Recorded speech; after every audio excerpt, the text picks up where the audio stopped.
এই আন্দোলনের সময় যেভাবে সাজোয়াজান হেলিকপ্টার সীমান্তরক্ষী বাহিনী সেনাবাহিনী ব্যবহার করা হয়েছে, আমি তাদের উদ্দেশ্যে বলি, আপনাদের লজ্জা লাগে না?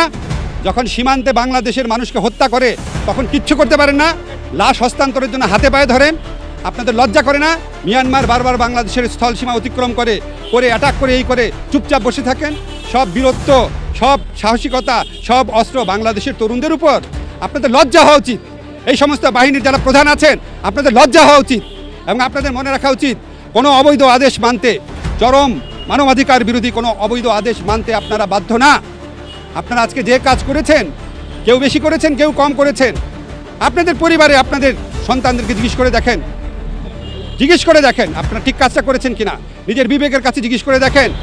আমাদের টাকায় আপনার অস্ত্র কেনা হয়, আমাদের টাকায় আপনার ট্রেনিং হয়, আমাদের টাকায় আপনাদের সমস্ত সুযোগ সুবিধা, আর আমাদের তরুণদের, আমাদের ছাত্রদেরকে এইভাবে গুলি করেন।